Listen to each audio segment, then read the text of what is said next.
It's been almost 4 years since I flew my last Snaptain drone, and that was a bare bones model with no GPS, no 3-axis gimbal, nothing fancy. So when I saw Snaptain finally released one with 4K 30 video, 3-axis gimbal, GPS, brushless motors, and a throw-to-launch feature to boot, I was in. Because nothing says trust me like tossing your brand new drone into the bushes. Now as far as the specs go, it is under 249 grams, has 4K 30 video, 48 megapixel sensor, 31 minutes of flight time, quick shots like droney, circle, and a couple of different follow modes. And I'll test them all out, including the return to home, assuming the return to home doesn't take it back to Best Buy. Because this is the first model from Snaptain with the 3-axis gimbal, I'm assuming they're probably going to have a few little things that are glitches. And the first one that I noticed is that it does say in the app that it has remote ID, and when I looked closer, the app actually says the remote ID is transmitting. And in addition, it is not on the FAA's Declaration of Compliance page, so even if it does say it's transmitting, it's not a legal broadcast. So that means I did have to put a remote ID module on here, and I did use the DB150, which is that blue mark module, which is really light. That's one of the reasons I like to use it. So that way, I'm not only boring, but legal too. The remote does connect with the USB-C, which is great. It's way better than relying on a flaky Wi-Fi signal. The spec says 6-kilometer range, and I can't test that because of the line of sight rules, but I'll push it until it looks like a flying Tic Tac. With this level of drone, it's always a good idea to do a quick calibration just to make sure we don't have any stability issues. Now this is one of the first drones ever that asks us to do the calibration vertical first and then change to horizontal. So just know that in case you're doing it, that it is a little different than normal. There we go, and it's flashing.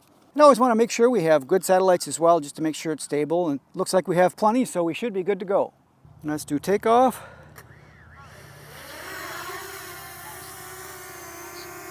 And it is sitting here really nice. It's getting a wind about 6 or 7 miles an hour at the moment, a little bit gusty, but looks really stable, so that's really nice. It's nice to see that. So far, so good.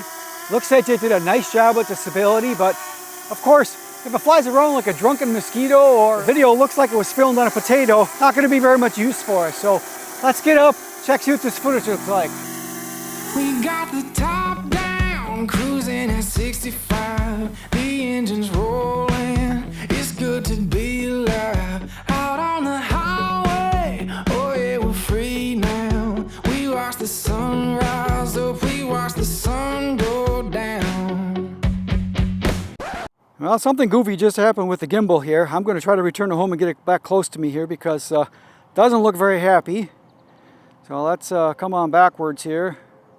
Don't know what that was all about. The gimbal just kind of went goofy when I was trying to do a little bit of a rotation here, so that's a little scary. I thought, to be honest, I thought at first it crashed, so I don't know if a bird hit it or what, but I am going to come back towards me here because I certainly don't want, if that was a bird, I don't want it to attack again. See if I can pull up that video and find out what that was that just happened, because it looks really stable now, but that was a little scary. To be honest, I thought I was going to have to go be searching it in the woods or picking up out of the bushes here somewhere. Good thing I don't fly over people as a rule, because that was kind of scary. I always like to go out by this pond as well because it gives us a nice consistent place that we can look at from video to see what it looks like, so it shouldn't change too much.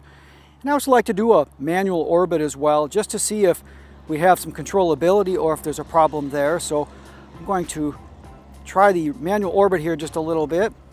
And it is controlling. Again, the sticks are a little tighter than I'd like. I wish they wouldn't be quite so sensitive. But overall, it does look like it's doing a good job. You let me know what the footage looks like on the SD card, because trying to find out what the footage on the SD card looks like by looking at the FPV is kind of like out trick-or-treating. You're hoping for that full-size Snickers bar, but you're fully prepared for the granola bar to hit the bottom of your Piggly Wiggly bag. Now I always like to do a gimbal check just to check that horizon tilt, and going back and forth at the moment, it seems to have caught up and is staying somewhat level. So far, pretty good. And if you notice in the background, all this haze, this is wildfire smoke that's coming from Canada. So to my drone flying friends in Canada, take a walk outside and dump that Tim Hortons on those fires, please, because we're dying down here. Now this does have a zoom feature as well, and I will try that just to see what that looks like here. And it does have a 4x zoom, it looks like. You just kind of tap the button and it zooms in. So we'll have to see what that looks like on the SD card. And I tried to zoom in on myself once and I instantly regretted it. Nobody wants to see that, including myself. But the zoom on here doesn't look too bad in the FPV. So we'll see what it looks like once we have the SD card footage displayed up here as well. But doesn't look too bad right now. So right at about this distance here, that's kind of my visual line of sight distance. I am starting to lose the FPV. It's starting to kind of scramble up a little bit. That's unfortunate because I wish that companies wouldn't say that it's miles and you get out a quarter of a mile and it starts to break up on your FPV. Looks like visual line of sight is still okay, but if it's one of those countries you can go a little farther than visual line of sight, I would say might be a little tough here. So I just do a return home because I lost connection completely, and you can see where that number is, and we'll let it come home here. It's not that far away, but I'll just let it come home.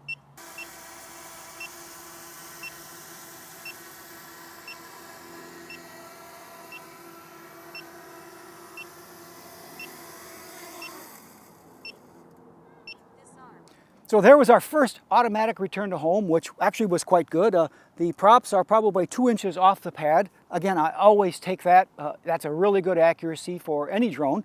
I am going to put in the next battery and do some of the quick shots here. This does come with 3 batteries in this kit, which is really quite nice. I always recommend getting that Fly More package instead of a single battery, because just like this, you go up and test it out and you will run out at 1 battery life, and if you're having fun, you will be so angry that you didn't pop for those extra batteries. So I always recommend get that Fly More package. So I do have that second battery in, so I want to go ahead and try some of those quick shots as well. So I'm going to do the smart follow, and it says to frame the target in the screen, so we'll do that. Okay, select the target first. Take a walk. Now the follow mode is following me, but the gimbal is not trying very hard to keep me in the center. So it does know where I am, so it is trying to follow me. And there, it's not doing too bad there. It's spinning in a circle, which is quite nice. So to be able to spin and keep smooth, if this were a straight GPS follow, it would be really chunky as it kind of moves around. So it's actually doing a pretty fair job for Snaptain's first try at this. And we're going to do the follow parallel, which it should then keep to the side of me no matter what we do. So I'm going to put it to the side of me, and we're going to select me as the target and go. All right, so this should be a parallel follow. Should kind of stay to the one side of me. So if we're going along, it should just stay there. And it is. I see the drone is flying sideways now. I wish it would point towards me a little bit more, but well, it's interesting. The drone, if I'm walking away from it here, is kind of flying towards me a little bit. So it's nice. It's trying to maintain the distance between me and the drone, even though I'm going sideways. So it's trying to maintain the relative position of where I started alongside of me. So under this short film is where you're going to find the different quick shots. So I'm going to go up a little bit because it does make me a little bit nervous with this tree here. So there it is. So we've picked ourselves as a subject. So let's do a quick circle.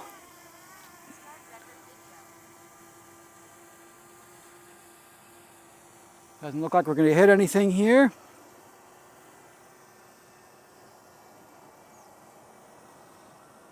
Now the circle is going around.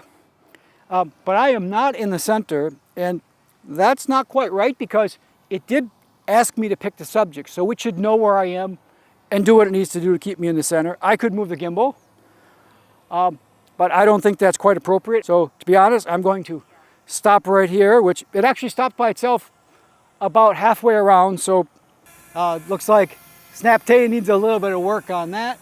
So with that in mind, let's do one of the other ones here. Let's close this one and we'll do one more.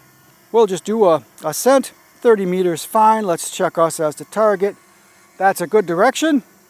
Now let's go and see what that looks like. And it's going up and away. And that one looks like it's keeping us in the center. Mostly, to be honest, it is going off center as well. So I think Snaptain has some work to do with the app and with its targeting. It is doing its next return to home. Now, I did do a hand launch of this one, so where it's going to come down in the GPS isn't going to be by this pad, so I'll just manually land it. But at least it'll give us some idea of the battery life of this one as well. So I will put the battery life up on here when it comes down.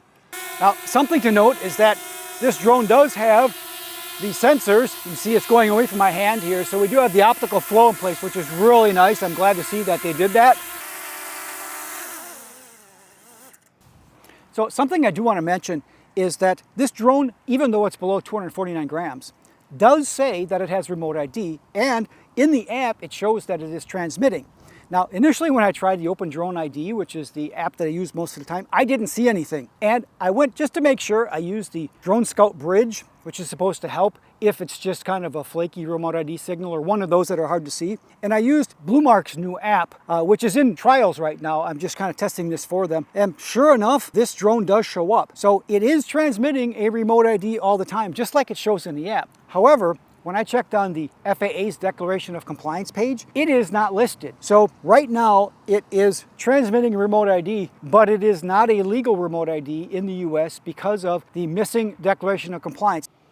And I have to admit, being able to do that toss launch is kind of a novelty. I get it, but you gotta acknowledge the stability and the control if they're able to do that, because I haven't seen any other company kind of do this. That is pretty cool, I have to admit.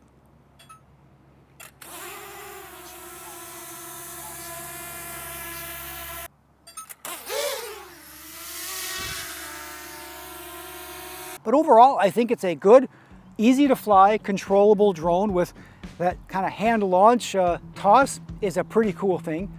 Now, some of the quick functions didn't work very well in my opinion. I think they have a little work to do, but one cool thing is that those are something that can be adjusted or updated really easy in the app or firmware. And I would be amiss if I didn't mention that this drone happens to look an awful lot like the T210 Mini from Wakira. So my guess is there's probably some kind of a white labeling thing going on, and to be honest, I don't care. As long as we get a drone that flies and the price is right and it does what we need to be fun for us to fly, I don't really care what's going on, but obviously there's some kind of a labeling thing going on because it looks just like something else. So you can find this on Snaptain's site or at Best Buy right now. I did not see it on Amazon, and I think it's around $4.49. And I'll put links in the description so you can go check those out, see if it makes sense for you. So another contender in the lightweight drone space for sure. So what do you think? Drop in the comments. Until next time, until next video, good flying.